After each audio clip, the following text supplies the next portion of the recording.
사사기 10장입니다. 이거 볼륨 좀만 낮춰주실래요?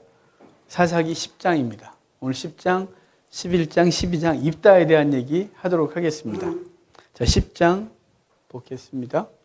1장부터 보면 1장은 1장, 2장은 시대적 배경으로서 1장은 아직 정복하지 못한 땅이 남아있는 걸 얘기하고 2장은 그들이 하나님을 버리고 바알을 섬겼다 그랬잖아요.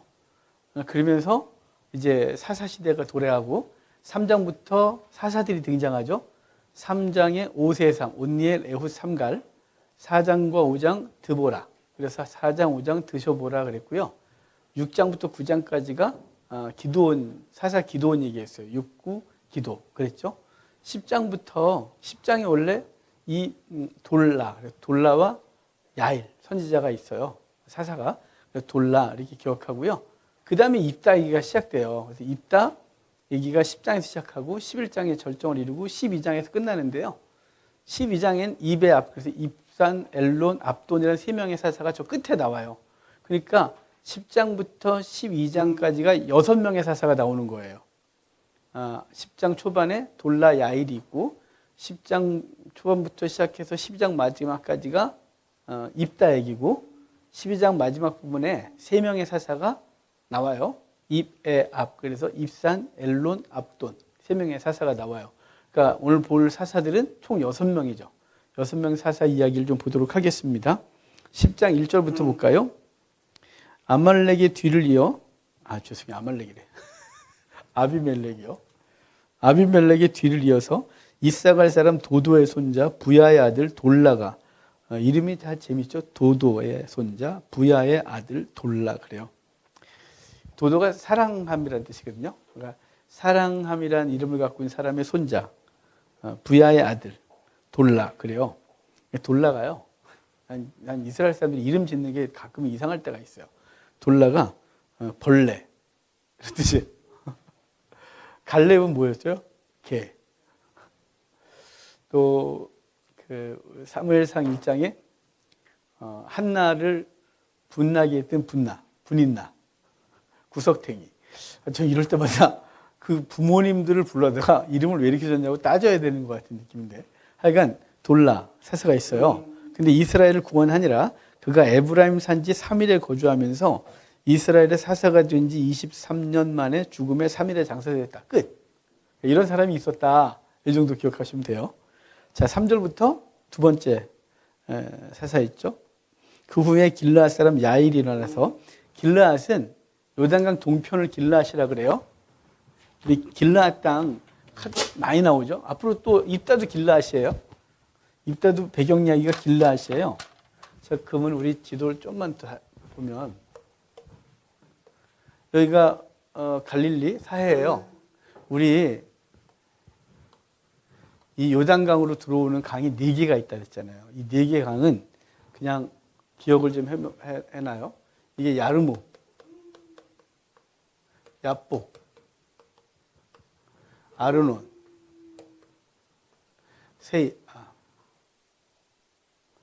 세렛. 그래서 야르무강, 야복강, 아르논강, 세렛강, 세렛 시내 그래요. 그러면 여기가 지리가 다 바뀌죠. 자, 볼게요. 여기 야르무강 위에를 여기를 골란, 여기를 바산 그래요.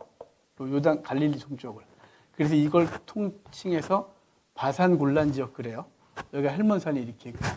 그래서 바산 골란 지역 그러는데 되게 풍요로워요. 야르무강 아래에 이곳을 길르앗 그래요. 길르앗이라고 한 이유가 뭐냐면요. 자, 우리 저 위에 다메섹이라고 있었거든요. 이 다메섹이 있었어요. 지금 현재 시리아의 수도. 다메섹부터 쭉 도로가 하나 내려와요. 이게 왕의 도로, 킹스 하이웨이예요. 그리고 이 도로에서 갈라져서 갈릴리 위쪽을 지나서 여기 해서 이렇게 내려가는 도로가 있어요. 요거를 해변길, 비아 마리사 그래서 해변길이에요. 이쪽은 블레셋 쪽, 저 이집트로 가는 상인들의 길이고, 이건 저기 지금 사우디아라비아, 예멘, 오만 이쪽으로 내려가는 무용로예요. 이걸 왕의 대로 그래요. 자, 왕의 대로에서 내려오다 보면 한 군데 중요한 자리가 있어요. 여기 길르앗이라는 동네가 있어요. 동네 이름이에요. 이 길르앗은 그 야곱이 외삼촌 라반에게서 도망오다가 길르앗에서 외삼촌에게 추격을 당해요. 만나요. 그래서 거기서 하나님께서 라반을 책망하시고 건들지 마 이러는 바람에 거기서 더 못 넘어오고 돌단을 쌓고 언약을 해요. 그래서 저 장소를 길르앗이라고 지명해요. 그래서 라못, 길르앗, 라못 그러죠. 요 도시 때문에 이 동네가 길르앗이 된 거예요. 아예. 그러니까 길르앗 그러면 야복강 위에, 야르묵강 아래 길르앗이에요. 근데 야복강부터 아르논까지를 모압 땅 그래요. 죄송해요. 암몬 땅. 암몬이에요. 아르논에서 세레까지를 모압 땅 그래요.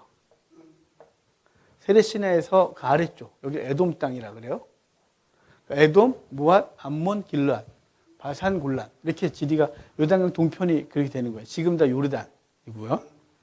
오늘 이야기가 길르앗 땅에서 벌어졌어요. 그죠? 두 번째 돌라 야일 사사가 길르앗에서 벌어진 일이에요. 그리고 좀 이따 볼 입다도 이 길르앗 땅에서 벌어질 일입니다. 지도 보면 좀 이따 말씀 더 드리고요. 3절 가볼까요? 그 후에 길르앗 사람 야일이 일어나서 20년 동안 이스라엘 사사가 되니라.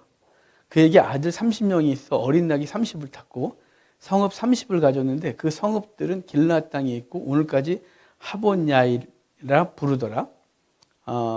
야일이 죽음에 가몬에 장사되었다 그래요. 그래서 그냥 잘 살았다. 자식 30 있고 낙이 30마리 탔다. 그 집 자동차가 30대고 아들들 하나씩 다 사업체 하나씩 물려줬다. 뭐 이런 분위기. 그러니까 이게 돌라예요. 그러니까 당시 세력이 있는 사람이었고 그 사람이 길르앗 지역에서 사사로서 활동을 했다. 이게 다예요.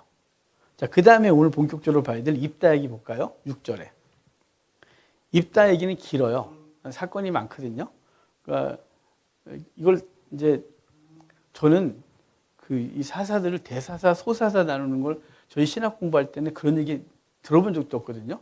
근데 저희 딸하고 사위하고 신학 공부하는데 사사 제가 갖고 왔던 대사사, 소사사 그래서 대사사 뭐고 소사사 뭐냐 그랬어요. 보니까 양 많은 거 대사사. 지금 양 많은 거 맞잖아요. 우리 거기 드보라, 기드온, 그 다음에 입다, 삼손, 대사사. 나머지 작잖아요. 소사사 이렇게 분류를 하더라고요. 우리 선지서도 대선지서, 소선지서 그러잖아요. 대선지서는 양이 많은 거 대선지서. 양이 적은 거 소선지서. 사람하고는 상관없어요. 양이 많아요. 입다이가 많거든요. 자, 6절부터 볼게요. 이스라엘 자손이 다시 여호와의 목전에 악을 행하여 바알들과 아스타롯과 아람의 신들과 시돈의 신들과 모압의 신들과 암몬 자손의 신들과 블레셋 사람들의 신들을 섬기고 자, 지금 온갖 신 다 섬겼다예요. 이스라엘 중심으로 뺑 돌아서 있는 신들을 다 갖다 섬긴 거예요. 여기 여호와를 버리고 그를 섬기지 아니함으로 그래요. 자, 2장에 사사 시대가 온 이유가 뭐예요? 여호와를 버리고 바알들을 섬겼다. 자, 우리 2장 봐요. 사사 시대가 도래한 이유. 2장 11절 봐요. 이스라엘 자손이 여호와의 목전에 악을 행하여 바알들을 섬기며 애굽 땅에서 그들을 인도하여 내신 그들의 조상들의 하나님 여호와를 버리고 다른 신들 곧 그들의 주위에 있는 백성의 신들을 따라 그들에게 절하여 여호와를 진노하시겠다. 그러죠? 여호와를 버리고 바알을 섬겼다. 예, 이 얘기를 다시 반복하는 거예요. 근데 여러분 정말 저는 우리 늘 한국교회를 기도하시잖아요. 한국교회는 진짜 위기예요. 근데 이제 제가 지난주에 저 얘기했었거든요. 저항하라. 이런 책을 써야 되겠다고 그런 얘기 했었어요. 오후 때. 근데 원래 우리가 댓글 예전에 다 닫아놨다가 요즘은 댓글을 열어놨어요. 근데 계속 닫혀 있었기 때문에 누구도 댓글을 안 달다가 가끔 다세요. 근데 우리 교인이 아닌 것 같은데 그분이 밑에 써놨어요. 목사님, 저항하라 책을 써주세요. 한국교회 살려주세요. 그래서 댓글 달았어요. 격려해 주셔서 고마워요. 그래서 어제 기본적인 초안을 썼어요. 저항하라. 그래. 누군가 원하고 있으면 책이 안 팔려 요새. 시편 책 쓰다가 접었어요. 한 80편, 90편까지 책을 쓰다가 그 책 5권으로 내야 되거든요. 권당 250만 원, 1000만 원 들어야 돼요. 근데 팔리진 않아요. 이렇게 두껍게 쓸 건데 지금 쓴 거 이만큼 돼요, 두께가.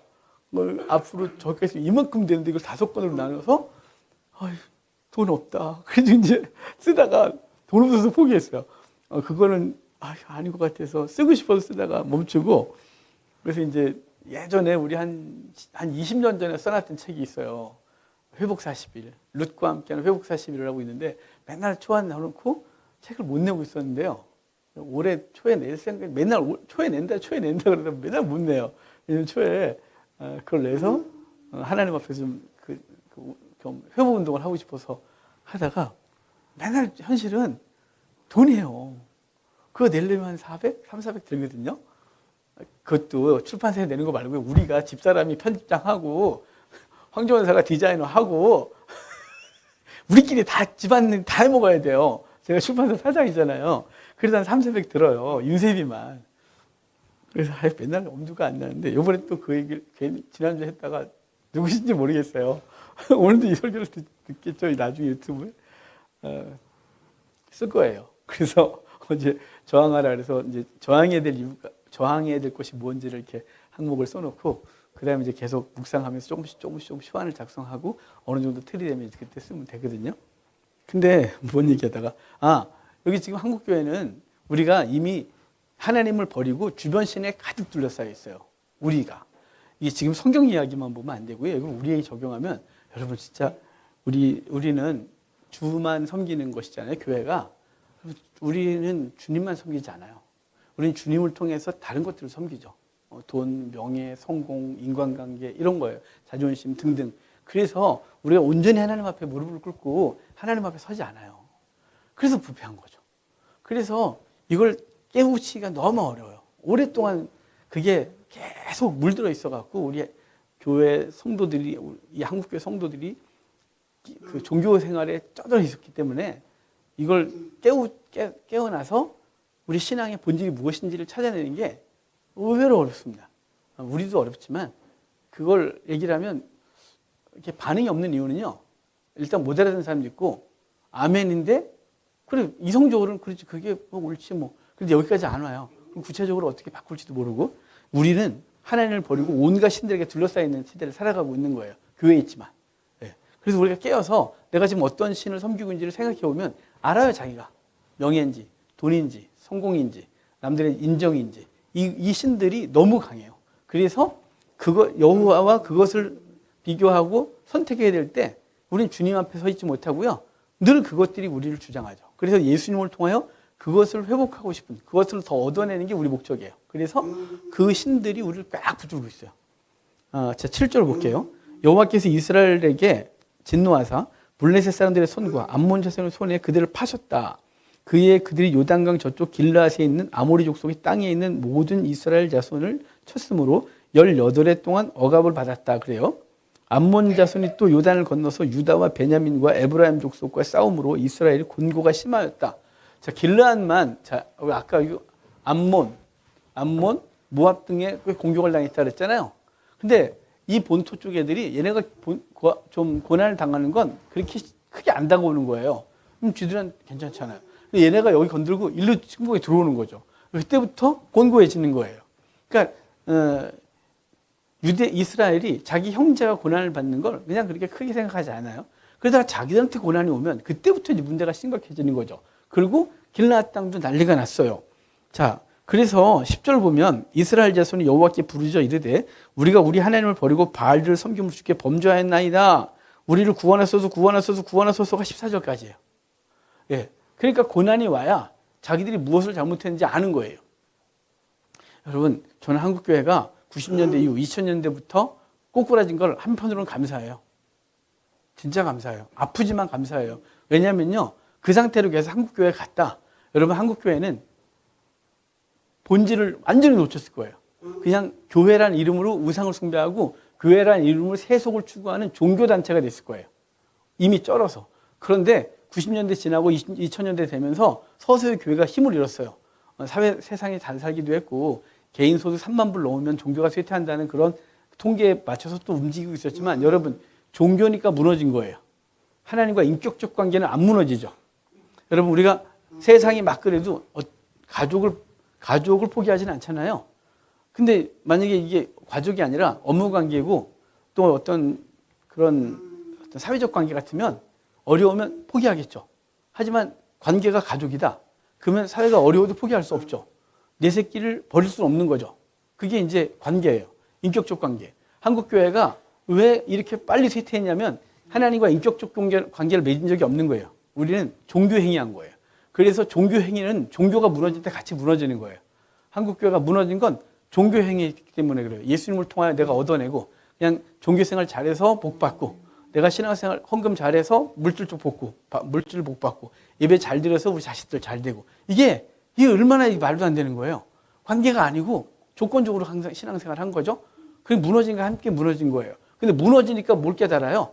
구원하소서, 우리를 살려주소서, 여호와여 손들고 있는 거예요. 그게 고난의 유익인 거죠. 그래서 하나님의 심판은 우리를 징계, 파이데이야. 사람 안 된다. 오늘 아침에 듣던 얘기잖아요. 그러니까 우리에게 있는 고난은 우리를 버리시려는 게 아니라 우리를 고난 가운데 집어넣고 우리로 하여금 하나님의 사람으로 만드시는 과정. 그게 파이데이야인 거죠. 여기 이스라엘을 버리는 게 아니잖아요. 심판한 이유는 그들을 하나님의 사람으로 다시 회복하고자 함이 오늘 본문의 목적이에요. 그래서 이제 14절로 가볼까요? 이제 앞에 얘기를 빼고 가서 너희가 택한 신들에게 부르시죠. 너희의 환난 때에 그들이 너희를 구원하게 하라 하신지라. 이게 무슨 얘기냐면 구원해달라니까 너가 섬겼던 신한테 가는 거예요. 근데 그 신들은 우리를 구원하지 못해요. 재물의 신이 우리를 구원해요? 여러분, 재물처럼 허무한 게 없어요. 진짜 재물은 허무해요. 재물을 그렇다고 해서 난 돈과 상관없이 살리라. 그렇게 이상하게 하지 마세요. 돈 버세요. 우리가 이 땅을 살면서 사회적 동물이니까 그래야죠. 하지만 그게 우리의 신이 돼서는 안 돼요. 그걸 추구하고 그게 사라지면 얼마나 무기력하게 사라집니까? 그게 건강이요? 사회적 지위요? 여러분, 그냥 순식간에 사라지는 거예요. 이제 AI 시대 갖고 더 빨리 사라질걸요? 우리는 대체 인간의 본성을 성도로서 어떻게 살아야 되는지를 늘 고민하시고 시간이 많아지면 좋죠. 뭐 복음 주고 더 열심히 할 수 있고 성도의 교제 더 열심히 할 수 있고 바쁘게 직장을 살아야 거 내려놓고 그러면 나라에서 돈 준다니까 그래 그거 먹고 살고 우리 뭐하냐? 신앙생활 열심히 하자. 얼마나 또 괜찮겠어요. 복음 증거하고 구원하는 일에 더 열심히 할 수 있지 않겠어요? 먹고 사는 일에 바빴다가 하여간 그래요. 자 15절 이스라엘 자손이 여호와께 여쭈 우리가 범죄했사오니 주께서 보시기에 좋은 대로 우리에게 행하시려니와 오직 주께 구하옵나니 오늘 우리를 건져내시옵소서. 자 16절 볼게요. 16절 자기 가운데서 이방 신들을 제하여 버리고 여호와를 섬김에 여호와께서 이스라엘의 곤고로 말미암아 마음에 근심하시더라. 여러분 하나님이 근심하셨다 그래요. 그리고 이제 암몬 자손과의 본격적인 싸움이 벌어지는데 그때 암몬 자손이 모여서 길르앗에 진을 쳤으므로 이스라엘 자손도 모여서 미스바에 진을 치고 자 길르앗 미스바 그러죠. 길르앗과 미스바는 이스라엘 평야 쪽. 이쪽에 죄송해요. 길르앗도 그렇고 미스바가 이쪽에도 있지만 여기도 미스바가 있어요. 그러니까 여기에 서로 진친 거예요. 그래서 싸움을 벌이는 상황에서 길르앗 백성과 방백들이 서로 이르되 누가 먼저 나가서 암몬 자손과 싸움을 시작하랴 그가 길르앗 모든 주민의 머리가 되리라 그래요. 그 모든 주민의 머리가 되겠다는 지도자가 되겠다. 누가 좀 나와서 앞장서라. 우리가 머리 삼아줄게. 이렇게 말하는 거죠. 근데 사실은 우리 인류의 고난 속에서 구원자를 찾죠. 한 구원자를 찾고 그가 우리의 머리 대심이에요. 예수 그리스도가 그리신 거죠. 자 11절 볼게요. 길르앗 사람 입다는 큰 용사였으니 기생이 길르앗에게서 낳은 아들이었대요. 자, 입다라는 사람이 있는데 입다의 혈통이 아빠는 길르앗 귀족이고 그리고 이름이 또 길르앗이에요. 길르앗에게서 낳은 아들이었다 그래요. 그리고 그의 엄마는 기생이었대요. 그러니까 혈통이 더러워요. 창녀의 아들이잖아요. 우리 기생의 아들이 성경에서 엄청난 일을 한 사람이 있어요. 기생의 아들이 사사시대 때 아주 활동을 하거든요. 그게 보아스예요. 룻기가 사사시대 안에 있는 거잖아요. 사사시대 초반 얘기예요. 그 시대적 배경이. 그 보아스가 엄마가 기생 라합이잖아요. 아빠가 이스라엘의 엄청난 군사 살몬. 60만 명 중에 2명을 뽑았는데 그 중에 하나가 살몬이에요. 날아다니는 사람이죠. 그가 여리고에 갔다가 눈 맞은 사람이 기생 라합이고 그 기생이요. 원어적으로 몸 파는 창녀예요. 신전 창녀 아니고 진짜 창녀. 그 창녀와 결혼을 하고 낳은 아들이 보아스예요. 그 보아스는 평생 결혼 못하고 살았잖아요. 혈통이 더러워서 딸들을 안 줘요. 한참 예민할 때니까 이스라엘이 와서 여호와가 살아있을 때라서 딸 안 줘서 결국은 노인네로 있다가 10대 후반에 과부 룻과 만나서 사시는 거예요. 그게 이제 우리 룻기예요. 룻기. 어찌됐거나 여기 입다도 기생의 아들이었어요. 그래서 사람들이 이 사람을 혈통이 더럽다고 하는 거죠. 아버지를 아버지라 부르지 못하고 형을 형이라 부르지 못하는 홍길동 같은 사람 입다예요. 그래서 얘가 쫓겨나요. 보면 거기 2절에 보면 아들들이 그 형제들이 쫓아내는 거거든요. 그러니까 정부인의 자식들. 길앗의 아내도 그의 아들들을 낳았더라. 그 아내의 아들들이 자라며 입다를 쫓아내며 그에게 이르되 너는 다른 여인의 자식이니 우리 아버지의 집에서 기업을 잊지 못하리라. 너는 다른 여인의 자식이니까 나가. 상속 못 얻어. 너한테 줄 상속분은 없다 이거다. 그래서 왜냐면 걔가 있으면 아버지 재산을 10명이면 10개로 나눠야 되는 거니까 어찌됐거나 한 몫을 줘야 되는 거잖아요. 그래서 내쫓았다는 거예요. 이에 입다가 그의 형제들을 피하여 돕당에 거주하며 잡류가 그에게로 모여와서 그와 함께 출입하였다. 그래서 돕당이라는 곳에 가 있는데 잡류들, 세상에 건달들, 오갈 데 없는 데 모여서 산적질하고 살았다 이런 뜻이에요. 홍길동처럼. 그런데요, 여기 입다가 입다를 내쫓아서 기업을 얻지 못하겠다 했잖아요. 그런데 쫓아낸 그가 어떻게 돼요? 길앗을 살리고 그가 그들의 머리가 되어져요.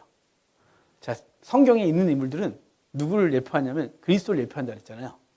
그리스도를 건축자들의 버린 돌이 모퉁이 돌이 된다고 했죠. 그래서 그 예언 따라서 예수 그리스도가 버림받았지만 모퉁이 돌이 머릿돌이 되고 머릿돌이 된다 그러잖아요. 우리 저번에 새벽기도 때 내가 이거 설교했는데 새벽기도 다 듣고 계시죠?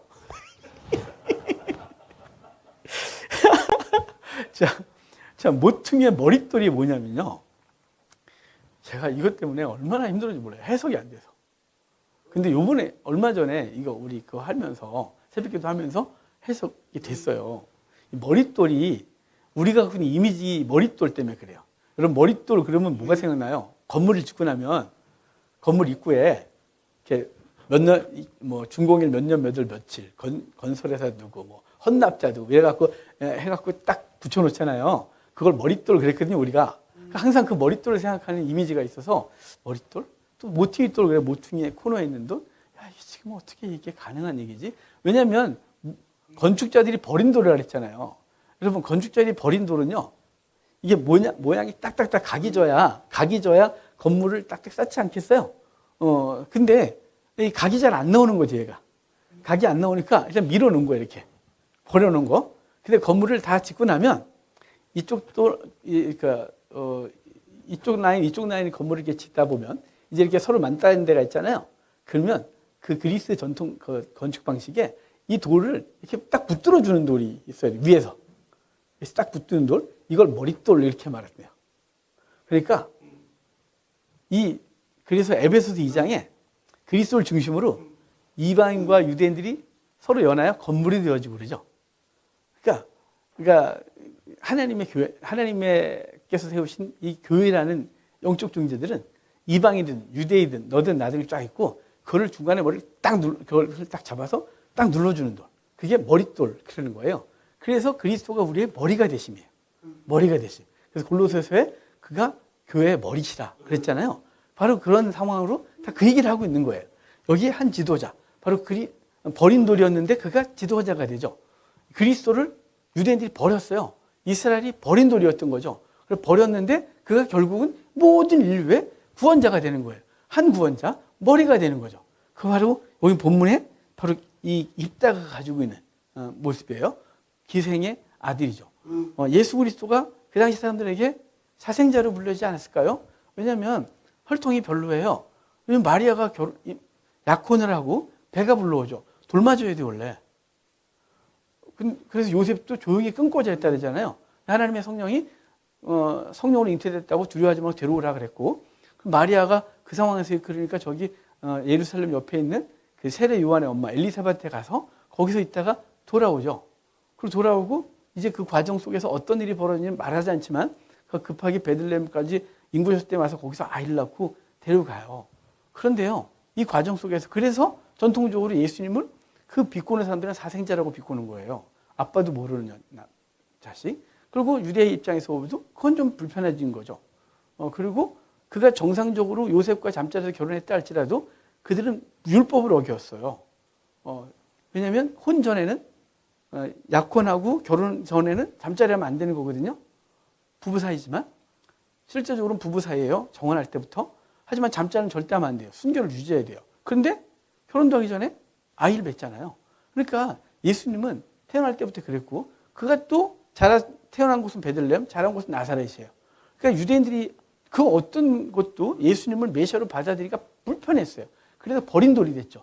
버렸는데 결국은 그가 한 구원자가 되어 이스라엘뿐만 아니라 민족을 구원하는 자가 되는 놀라운 역사예요. 입다에 대한 얘기가 바로 그런 걸 예표하고 있다 이 말이에요.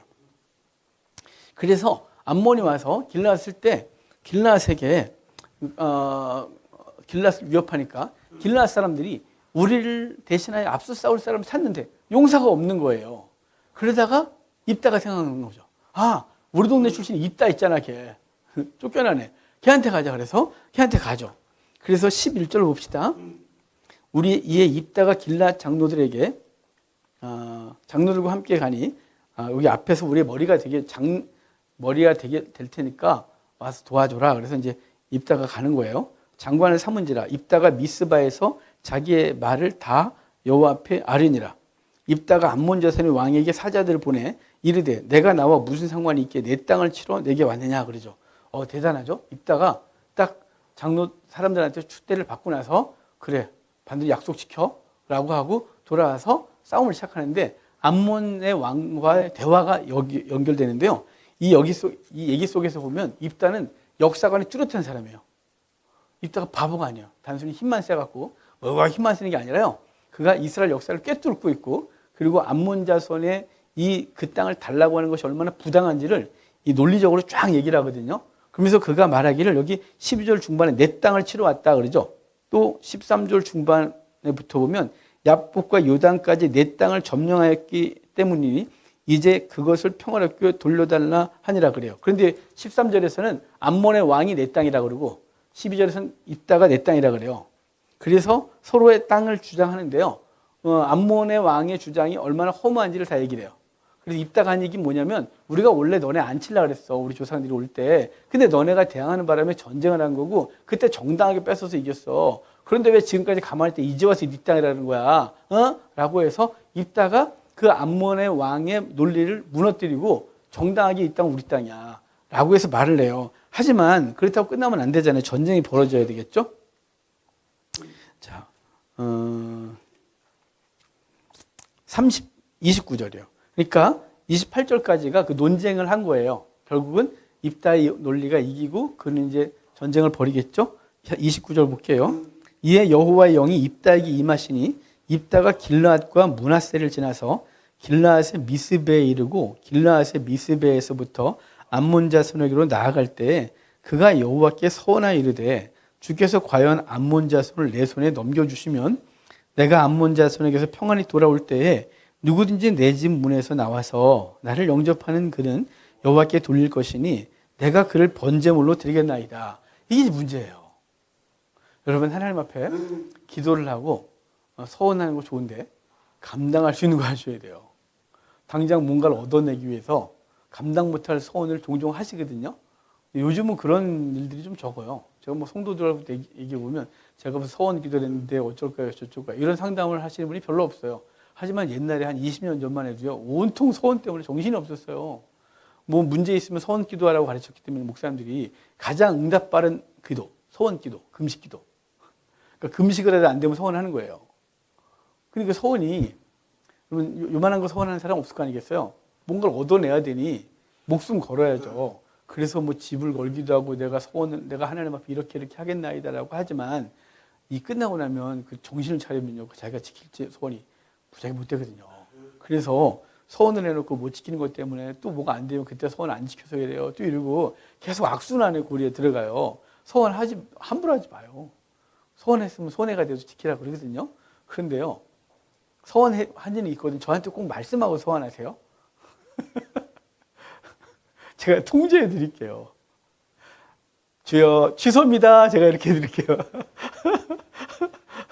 왜냐면 제 주변에 요즘은 정말 별로 없어요.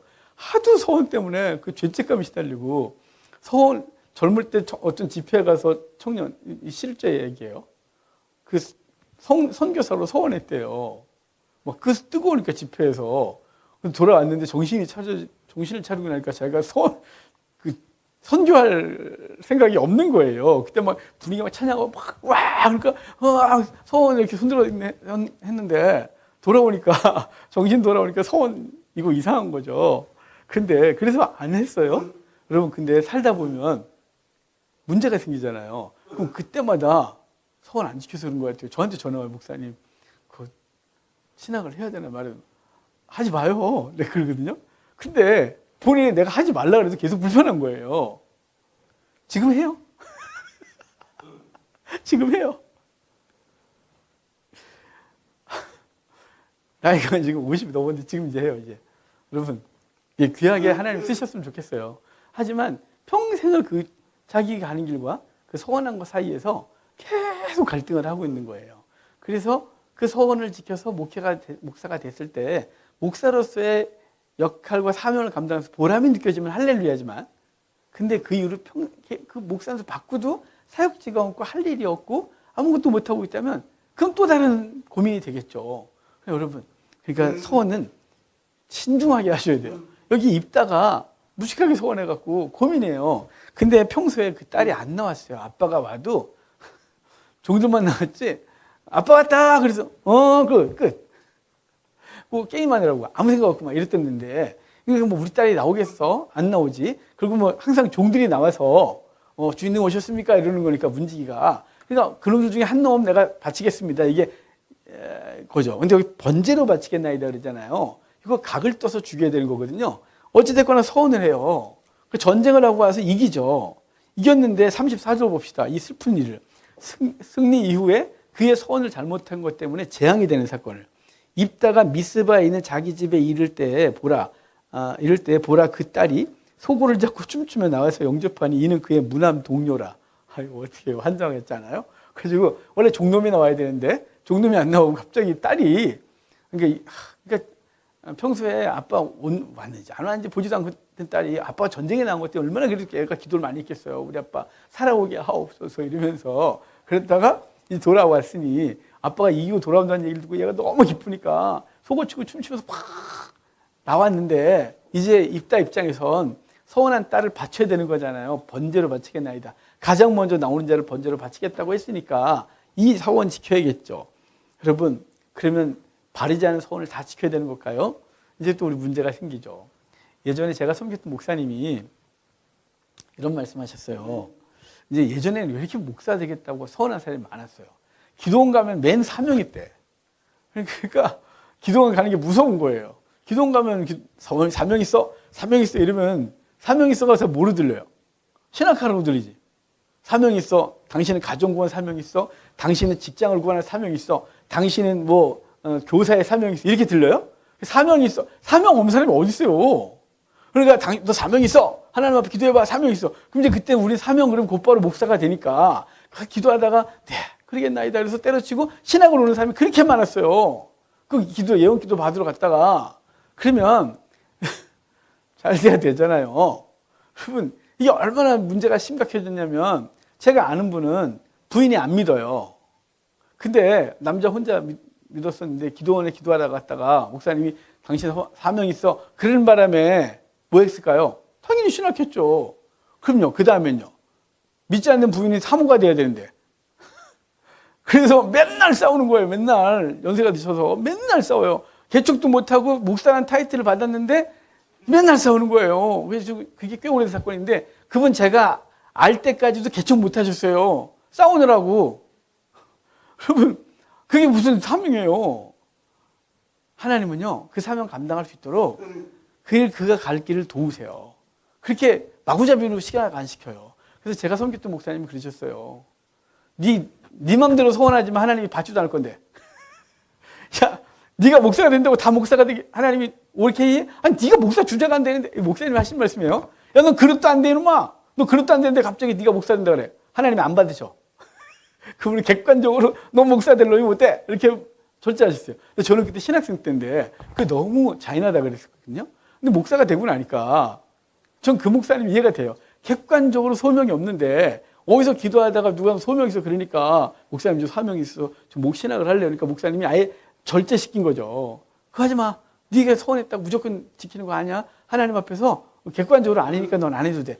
그 목사님이 하신 얘기예요. 전 근데 시간이 지나고 나서 전 거기에 동의해요. 여기 입다가 쓸데없는 소원했잖아요. 그럼 지켜야 되는 거죠. 자, 구약적인 방식은. 하지만 우리 객관적으로 하나님 앞에서 생각해 봅시다. 주여, 내 딸을 내가 번제로 바치겠나이다. 그랬어요. 네? 문제 해결하려고. 해결해 주셨어요. 그러면 딸을 번제로 바쳐야 되는 거예요? 제가 우리 황전사를 번제로 각을 떠서 제인이를 각 떠서? 여러분, 그럴 수 있으세요? 하나님 이걸 기뻐하실 거예요. 주여, 내가 지키겠나이다. 일로 와라. 묶어갖고 막 주여, 할렐루야, 내가 소원을 갚았나이다. 아니, 이건 이상한 거죠. 여러분, 여기서는 안 지켜도 되는 거예요, 이거. 그런데 지키죠. 근데 문제가 있어요. 이걸 정말로 번제로 바쳤냐, 아니면 신녀로 드렸냐에 대한 건 신학적으로 논리가 진짜 많거든요. 논쟁이. 그런데 이 두 개의 논리가 신학적으로 싸워요. 하나는 여호와는 인신제사를 받지 않았기 때문에 인신제사는 안 드렸다라는 설. 한쪽에서는 이 하나님 앞에 드렸다고 하는 게 번제로 드리겠나이다. 이게 정말 말 그대로 번제로 닭을 떠고 태워드렸다기보다는 이 아이의 인생을 하나님께 바친 겁니다. 라고 하는 것으로 완곡하게 해석하는 편이 더 많긴 해요. 그래서 그 딸이 그러잖아요. 거기 37절을 보면 아빠가 그 얘기를 하니까 그 딸이 참 순종적이 되게 착해요. 아빠가 서원했으니 지키소서 그러고 있어요. 우리 딸 같으면 도망갔을 텐데. 아빠 미쳤어! 그러고 이제 도망갔을 거예요. 우리 황전사 도망갈 때 남지. 저도 못 이겨요. 근데 어찌됐거나, 근데 이 딸이 아빠가 서원했으니 지키소서로 바치게 되는데요. 여기 2달만 시간을 달래요. 그래서 산에 가서 처녀로 죽음을 인하여 애곡했다 그러거든요. 거기 2달만 버려줘서 내가 여자친구들과 산에 가서 나의 처녀로 죽음을 인하여 애곡하겠나이다 라고 했단 말이에요. 그리고 내려와서 이제 소원을 갚았다 그러는데, 그래서 이거를 죽었다기보다는 그냥 그 여인이 처녀로 평생 살아야 되는 것에 대해서 슬퍼하는 이야기로 보는 것이다 라고 해석을 하는데, 그건 모르겠어요. 중요한 건 이거는 자기의 잘못된 소원이잖아요. 잘못된 소원을 종교적인 어떤 것 때문에 잘못된 소원을 지켜야 된다는 것은 바르지 않다 이 말이에요. 그러니까 여러분, 혹시 여러분 중에 소원한 것 때문에 지금 저 모르는 뭐가 있으면 저한테 상담을 하세요. 그럼 제가 자유롭게 해드릴게요. 그러니까 하나님 앞에서 이게 옳다 그르다를 객관적으로 판단해 드릴게요. 그리고 감당할 수 있을 것 같으면 제가 지키세요. 제가 기도해 드릴게요 라고 할 건데, 객관적으로 이게 서원을 한 것이 이게 지키는 것이 성경적이지 않고, 이 지키는 것 때문에 가정이 무너지고 이 지키는 것 때문에 그의 인생이 무너지면 안 지켜도 되는데, 하나님 앞에 서원하기 너무 찝찝하니까 자꾸 뭘 하다가 문제가 되면 그거 안 해서 그러나 이런단 말이죠. 저희 딸이 신학을 한다고 어릴 때부터 그랬거든요. 내가 하지 마 그랬어요. 전사 되면 안 되겠네요. 미친 사람 하는 거야 그랬어요. 그건 미쳐야 가는 거야. 제정신으로 가면 안 돼 그랬어요. 근데 결국은 고등학교 때까지 말려서 못 갔죠. 그래서 이제 첫 번째 입시를 이제 잘 안 듣고 두 번째 입시할 때 제발 신학을 한번 써서 그럼 네 교단도 써라. 거기 우리 장학금 나오니까 그래서 갔어요. 제가 왜 말린 줄 아세요? 신학을 한번 했던 사람들은요, 신학을 하면 다 목사가 돼야 되고 그 길로 계속 가야 된다고 생각을 갖고 있어요. 근데 그걸 하다가 안 되잖아요. 목사가 안 되고 다른 일 하다가 뭐가 막히잖아요. 그럼 사람들이 본능적으로 내가 그거 안 지켜서 이래 라고 생각을 해요. 그래서 제가 그 길은 한 번 가면 돌이키기가 버겁다는 거죠. 여러분, 하나님 본인과 하나님과 관계 속에서 이게 아니에요 그러면 아닌 거예요 계속. 근데 자꾸만 살다가 문제가 생기면 다시 원점으로 들어가서 내가 그때 그걸 안 지켜서 그래 이러고 있단 말이죠. 전혀 그거에 영향 갖지 마십시오. 제 주변에 그것 때문에 힘들어하는 사람이 한두 명이 아니에요. 그냥 하나님께 주신 소명이 있잖아요. 신학을 했으면 다 목사가 되는 건 아니잖아요. 우리 김 집사님이 신학했는데 우리 김 집사는 어릴 때 고등학교 때 신학을 하겠다고 왔다가 공부 잘했어요.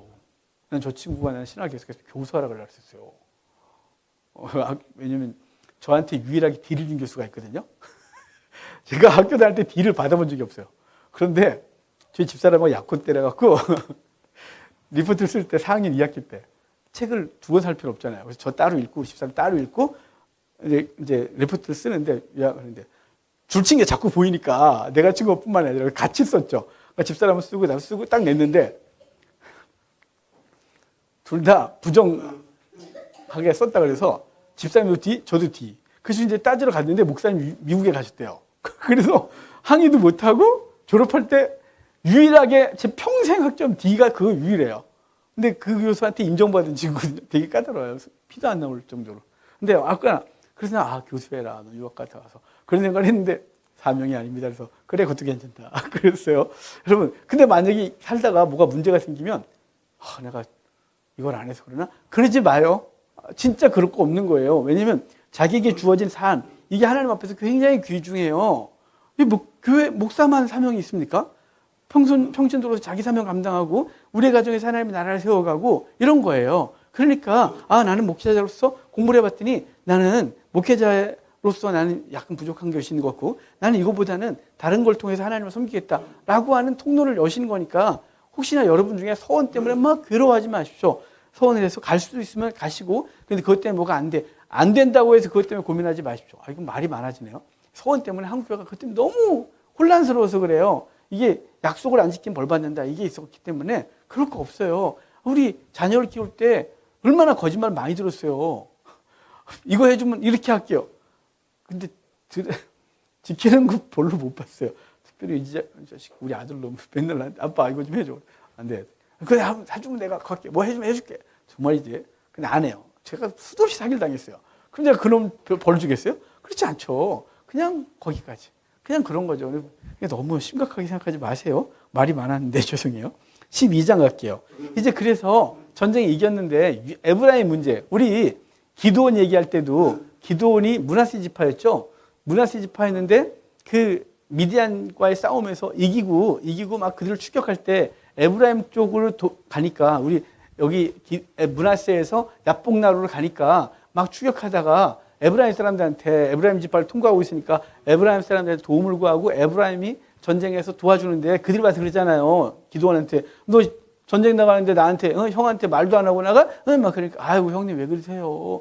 이 기드온의 천물포도보다 에브라임의 끝물포도가 훨씬 맛있죠. 이 말은 뭐냐면 전쟁을 얼떨결에 제가 시작했지만 전쟁의 영광은 형님 거죠. 형님이 다 지금 치고 있잖아요. 그랬더니 그래 잘해라. 그 영광을 뺏어갔어요. 에브라임이. 늘 에브라임 지가 장자라고 생각을 하거든요. 그런데 여기 12장에 가면 똑같은 일이 벌어져요. 누가요? 에브라임이 늘 자기가 장자예요. 그 사사시대에 사고 치는 지파가 에브라임 지파예요. 에브라임. 이게 문제가 뭐냐면요. 창세기 48장과 49장 때문에 벌어지는 사건이에요. 48장에 야곱이 요셉의 아들을 축복하죠. 축복하는데 이제 이렇게 손을 이렇게 엇갈리면서 첫째가 므낫세고 둘째가 에브라임이었는데 이렇게 하는 바람에 첫째와 둘째가 바뀌어요. 그래서 에브라임이 장자가 되죠. 그런데 야곱이 요셉한테 그래요. 너가 요셉의 아들이 12이잖아요. 근데 야곱의 아들이 요셉한테 그래요. 너는 두 몫을 받으리라 라고 해서 두목. 이 두 몫은 장자권이라 그랬죠. 장자권. 네가 장자가 되는 거야. 그래서 요셉이 11번째 아들인데 장자가 돼요. 졸지에. 그래서 그 장자권을 누가 이어받냐면 당연히 에브라임이 이어받죠. 그런데 49장 오면 영적 장자권을 유다한테 줘요. 유다와 에브라임이 맨날 싸우는 거예요. 난 육적 장자권, 난 영적 장자권. 그러니까 육과 영이 맨날 싸우는 거예요. 구조가. 우리 속에 있는 영과 우리가 추구하는 육이 맨날 싸워서 결국은 누가 이기냐면 이거 에브라임이 늘 이겨요. 늘. 우리의 모습이. 그런데 뭐가 이겨야 돼요? 우리 내면이. 하나님께서 주신 놀라운 영적인 것이 이겨야 돼서 결국 유다가 계보를 이어가고 끝까지 가죠. 유다 지파로. 에브라임은 사라져요. 육은 사라져야 되는 거죠. 근데 사사시대에 에브라임이 늘 자기가 장자라는 것 때문에 늘 사고를 쳐요. 여기 또 사고 치는 거예요. 이번에 와서 입다한테 와서 그러는 거죠. 야, 형님한테 얘기 나오고 전쟁에 나가지. 네가 말이야. 그랬더니 입다가 지금 기분이 너무 나빠요. 기드온은 이기고 돌아와서 기분도 좋고 또 막 이기고 있는 상태니까 또 이 전쟁 중에 그랬거든요. 그러니까 뒤를 칠 게 너무 바쁜데 지금 영광을 뺏고 말고 할 겨를도 없었고, 형님이 다 하셨어요. 일단 도와주나요? 그래 있단 말이에요. 근데 지금은요, 다 이겼어요. 이제 더 이상 전쟁 없는 거죠? 근데 딸을 지금 번제로 바치게 생겼는데, 외동딸을. 근데 얘네가 와서, 전쟁을 말해, 막 그러니까 화가 났죠. 그래서, 야, 우리가 전령을 보냈어. 니네가 군대를 안 보낸 거잖아. 그래가지고 전쟁이 벌어져, 졸지에. 그래서 전쟁이 벌어지는데요. 자, 도망가는데 6절 봅시다. 이제, 여기 야복나루, 여기 벳산나루라 그래요. 여기 벳산나루. 지금 일로 도망가는 거예요. 벳산나루에서 도망갈 건데요. 이 벳산나루를 딱 잡고서 뭐라 하느냐면, 자, 6절에 봐요. 그에게 이르기를, 이제 배 좀 태워주세요. 그러면 그 사람한테 십볼렛이라 바로 말하 하여, 에브라임 사람이 그에게 바로 말하지 못하고 십볼렛, 연음을 내면, 발음하면 길르앗 사람이 곧 그를 잡아서 요단강 나루턱에서 죽였더라. 그때 에브라임 사람이 죽은 자가 42,000명이래요. 전쟁하다가 죽고, 발음 잘못해서 죽고. 살 해봐. 아니, 살, 죽여. 그런 거죠. 경상도 사람 다 죽은 거예요, 지금. 살, 그랬더니 살, 죽여. 이렇게 다 죽었어요. 그래서 여기 죽죠. 7절에 있다가 이스라엘 사사가 된 지 6년이라 길르앗 사람이 있다가 죽음에 길르앗에 있는 그의 성읍에서 장사가 되었다. 그러니까 입다는 6년밖에 그러니까 굉장히 나이가 많은 상태에서 사사가 됐고, 전쟁을 이기고 6년 다스리다가 그곳에서 죽었다. 이게 다예요. 그러니까 이 입다 얘기는 이스라엘이 갖고 있는 갈등들이 계속 표출되고 있는 거죠. 그리고 에브라임이 자기가 장자로서 영향을 행사하려고 하는 것에 대해서 계속 보이고 그러고 있는 거예요. 자, 그 다음에 8절부터 입산이라고 나와요. 이제 3명의 사사가 더 나온다 그랬잖아요. 10장 앞부분은 돌라, 야일. 그 다음에 입다액이 시작됐고 12장 후반에 3명의 사사가 나오는데 입산, 엘론, 압돈 3명 나와요. 그럼 쭉 정리할게요. 그 뒤를 이어 베들레헴의 입산이 이스라엘의 사사가 되었다. 그가 아들 30명과 딸 30명을 두었더니 무지하게 많죠. 부인이 엄청나게 많은 거예요. 그러니까 60명의 자녀를 낳았으니까 최소한 20명은 넘었을 것 같아요. 아들 30명과 딸 30명을 두었더니 그가 딸들을 밖으로 시집보내고, 이 밖으로 시집보냈다가 뭐냐면 가문 밖으로 시집보내고 그런 뜻이에요. 그러니까 베들레헴이 유다지파죠. 유다지파 밖으로 시집보낸 거예요. 가문 밖. 보냈고 아들들을 위하여 밖에서 여자 30명을 데려왔더라. 그가 이스라엘의 사사가 된 지 7년. 이게 무슨 얘기냐면요. 그만큼 그 영향력이 있었던 사람이라는 거죠. 주변 세력과 관계를 하고 살고 그 주변 세력과 혼인 관계를 통하여 그 평화를 유지했던 사람이 이 입산이라는 사람이에요. 그러니까 입산은 정치적인 영향력도 있던 사람인 거죠. 그래서 연혼 관계를 통하여 평화를 유지했던 사람. 그것이 여기 입산에 대한 얘기인 거예요. 자, 11절. 그 뒤를 이어 스불론 사람 엘론이 이스라엘의 사사가 되어 10년 동안 이스라엘을 다스렸더라. 스불론 사람 엘론이 죽음에 스불론 땅 야알론에 장사되었다. 끝이에요. 그 다음에 13절. 그 뒤를 이어 비라돈 사람 힐렐의 아들 압돈이 이스라엘의 사사가 되었다. 이 압돈 주위에서 봐야 될 사람이에요. 제가 우리 사사 중에서 좋아하는 사람이 왼손잡이 에웃이라고 그랬잖아요. 사회적으로 버림받고 또 종교적으로도 부정하지만 그는 민족을 위하여 일어나서 민족을 구하는 사람. 이 왼손잡이, 오른손에 자녀가 있는 남자 에훗. 그도 되게 좋아하는데요. 이 사람 성공 스토리가 있는 사람이에요. 이름이. 이 압돈이라는 뜻이 뭐냐면요. 노예라는 뜻이에요. 그러니까 아마 이 사람은 외국에서 노예로 잡혀와서 또는 노예로 팔려와서 여기 살고 있는 사람인 거예요. 이름이 노예거든요. 정상적인 사람을 노예라고 짓지는 않겠죠. 노예예요. 근데 이스라엘의 사사가 됐다 그래요. 대단하죠. 그가 이방인이었을 거고 이방인이었다가 어찌됐거나 노예로 팔려왔지만 노예로 팔려와서 하나님 앞에 쓰임받은 사람. 인생 역전인 거죠. 그에게 아들 40명과 손자 30명이 있었다. 어린 낙이 70마리를 탔다 그래요. 그 70마리를 탔다 이 말은 나귀를 탔다는 게 어떤 의미냐면요. 어느 지역을 다스리는 족장이 된 상태. 최소한. 그러니까 70명, 나귀 70마리를 탔다 이 말은 그 70개의 성읍 정도는 다스리고 있는 사람인 거예요. 뭐 우리라면 청담동 한 명, 뭐 압구정동 한 명, 삼성동 한 명 이런 식으로 그 지역을 다스리는 사람이 자신의 아들과 손자들 70개의 어떤 부족이나 단체를 이끌고 있는 존재. 그게 나귀를 탔다는 뜻이에요. 압돈이 이스라엘의 사사가 된 지 8년이라 비라돈 사람 힐렐의 아들 압돈이 죽음에 에브라임 땅 아말렉 사람이 산지 비라돈에 장사되었다라고 해요. 그래서 이 압돈은 노예였다가 이름이 노예인데 노예란 이름을 갖고 있는 사람이 나름 자수성가해서 그 지역을 다스리고 그랬다 이런 뜻입니다. 그러면 이 사람들이 하나님 앞에서 무엇을 했냐? 이게 중요하잖아요. 사사기에 있는 사사들을 보면 하나도 제대로 된 사람이 없어요. 우리가 보기에 신앙적으로. 입다가 제대로 됐어요? 딸 번제로 바쳤는데 하나님 얘기는 했지만 제대로 안 됐죠. 기드온은요. 기드온이 그 에봇 만들어 놓고 음란하게 섬기게 하고 그 아들 아비멜렉은 그 집안 형제들 다 죽이고 이상한 짓을 하잖아요. 삼손이요? 삼손이 제일 멋있긴 하지만 여자를 그렇게 좋아했어요. 그래서 결국은 눈 뽑히고 머리털 잘리고 아주 그래 여자 때문에 인생 망친 사람. 그리스도의 예표라고 하지만 여러분 이상하죠? 그러니까 사사가 인간적으로 제대로 된 사사는 별로 없어요. 영적으로. 그런데 하나님은 그들을 통해 뭘 하냐면 사사가 히브리어로 쇼페팀. 그래서 샤밧이 재판하다는 뜻이거든요.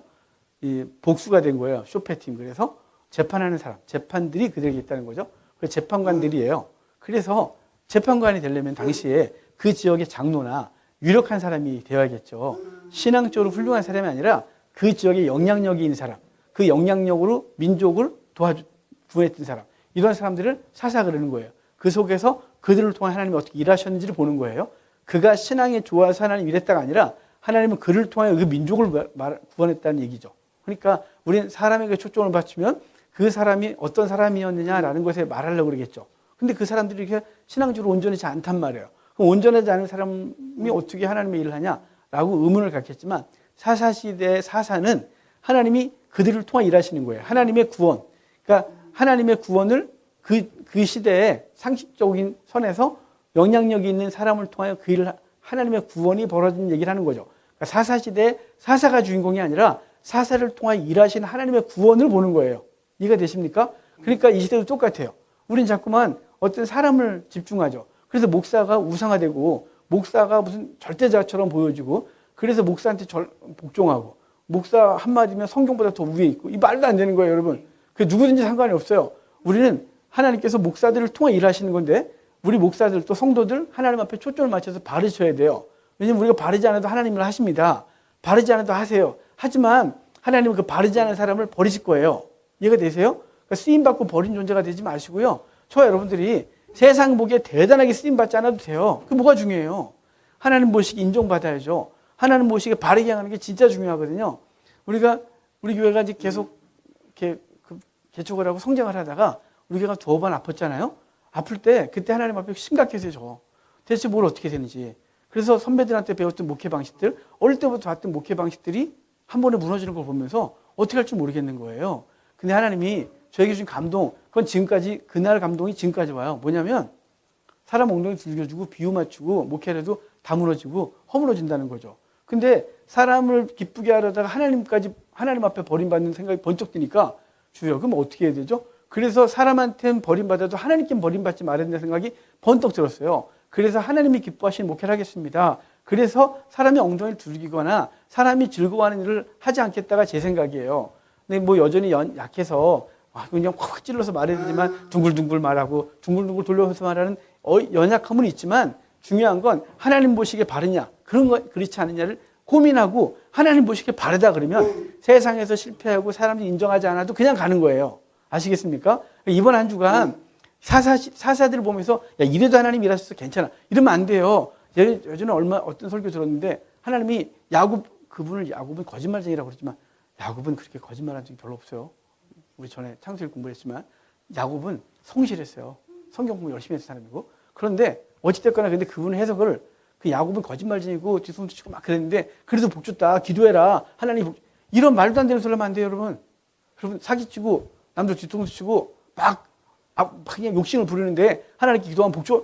여러분 이게 얼마나 기독교를 싸구려를 만드는 거예요. 그게 아니고요. 하나님 야곱을 통해서 하실 일이 있었어요. 그래서 그 일들을 하는 거죠. 사사가 사사는 제대로 된 사람이 하나도 없다 그랬잖아요, 신앙적으로. 그런데 하나님은 그 일을 하시는 건 사사를 통해 하나님의 일을 하시는 거예요.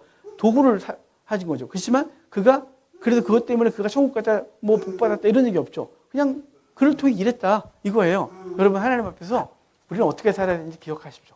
이번 한 주간을 내가 뭘 하는 것이 아니라 하나님 보시기에 뭐가 옳으냐 이 고민을 하시면 하나님 보시기에 옳고 하나님이 인정하면 되는 거 아니겠어요? 세상이 인정하지 않아도 괜찮아요. 어차피 우리 가요 다.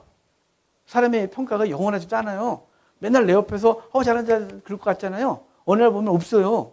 그러면 그걸 그렇게 계속 이렇게 목매달고 있어요.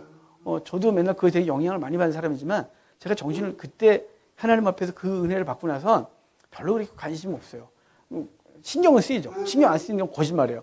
신경은 쓰이지만 그것은 저를 움직이지 못해요. 그냥 하나님이 나를 어떻게 보시냐. 지금 내가 이렇게 결정한 것을 하나님 보시기에 옳으냐. 사람이 보기에는 바보 같은 선택 같아도 하나님 보시기에 옳다. 그럼 그거 가는 거예요. 어차피 주 앞에 가면 사람들의 평가는 다 필요 없어지고요. 하나님의 평가만 남거든요. 그러니까 이번 한 주간 하나님이 나를 어떻게 보시냐라는 생각을 갖고 사사들이 온전치 않았지만 하나님 그를 통해 일하셨어요. 그러니까 사사들에게서 본을 삼고 영향을 받고 그래 이런 사람이 되자가 아니라 그 사람이 하나님 이만큼 잘할지 모르지만 나머지 다 비슷하잖아요. 입다도 그렇고 그게 아니라 하나님 나를 통해서 하실 일을 기대하고 이번 한 주간도 그분 앞에 초점을 맞추고 사는 우리가 되기를 주의 이름으로 축복합니다. 기도합시다.